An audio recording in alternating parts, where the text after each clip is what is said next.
Hello साथी, आप लोग हमने पिछले वीडियो में सिंधु नदी तंत्र की पांचों सहायक नदियाँ, इसकी इसके पश्चिम में जो सुलेमान श्रेणी से निकलती नदियाँ और हिमालय से निकलने वाली सहायक नदियाँ, झेलम, चिनाब, रावी, ब्यास, सतलज, इन सबको डिस्कस कर लिया। अब हमारा बारी है ब्रह्मपुत्र नदी तंत्र को।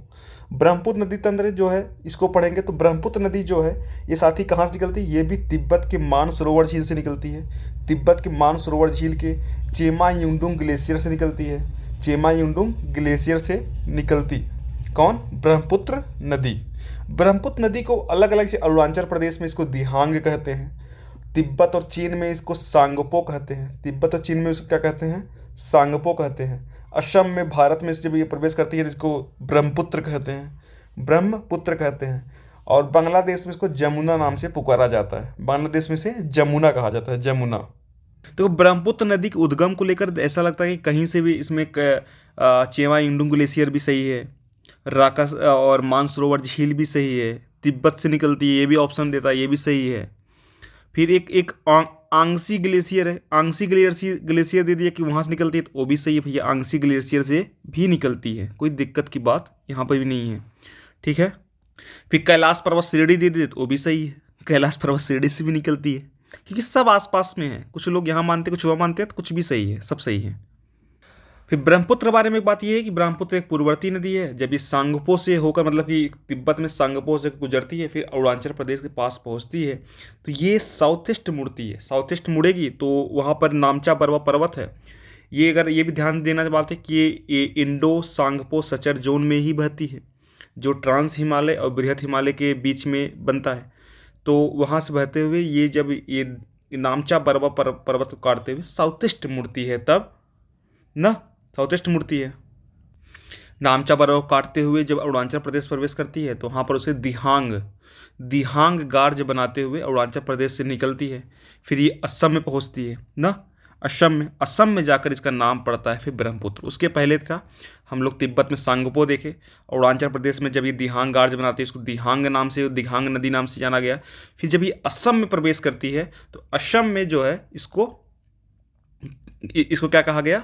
ब्रह्मपुत्र कहा गया। फिर असम में जो दुनिया की सबसे बड़ी द्वीपीय देश है, जो द्वीपीय है, माजुली द्वीप जो बनाता है, जो जनसंख्या से भरा हुआ द्वीप है, तो ये ब्रह्मपुत्र नदी पर ही ये वहाँ पर असम में महत्वपूर्ण काम करती है, ये माजुली द्वीप बनता है। ठीक है।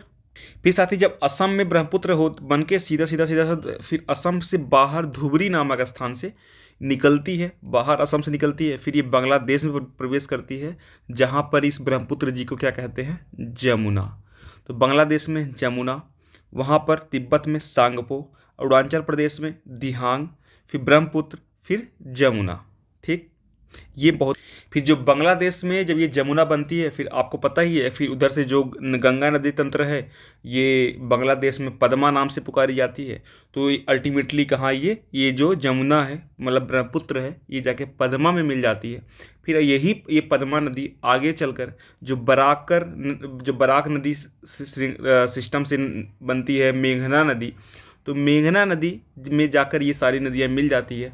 अंततः यही मेघना नदी जो गंगा नदी के अंतर्गत जो मेघना नदी है, ये डेल्टा के रूप में, ये जो दुनिया की सबसे बड़ी जो डेल्टा माना जाता है, सुंदरबन डेल्टा, तो ये मेघना नदी के रूप में अंततः ये बंगाल की खाड़ी में अपना जल गिराती है। कौन सी नदी? मेघना नदी के तट से। ब्रह्मपुत्र नदी को अगर हम अंतर्राष्ट्रीय स्तर पर इसके बेसिन की बात करें, तो कौन कौन से देश शामिल होंगे? तो आपको पता है कि तिब्बत, चीन का तो शामिल होगा, भारत भी शामिल हो रहा है, बांग्लादेश भी शामिल हो रहा है। ठीक है। लेकिन इसमें आप एक देश भूल सकते हैं, वो देश भूटान है। तो भूटान भी इसके बेसिन में आता है।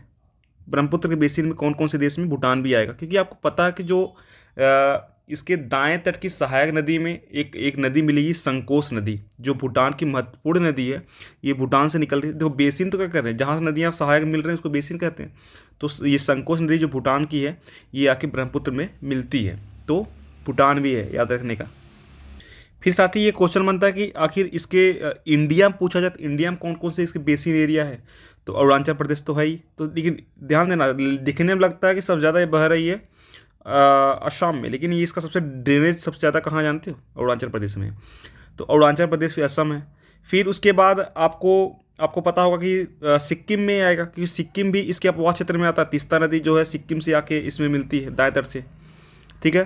फिर मेघालय से भी कुछ नदियाँ हैं जो मेघालय से मिलती हैं। नागालैंड से भी एक एक एक नदी है नागालैंड की, तो वहाँ से भी ये, वहाँ पर भी ये नागालैंड भी इसके एरिया में, बेसिन एरिया में आता है।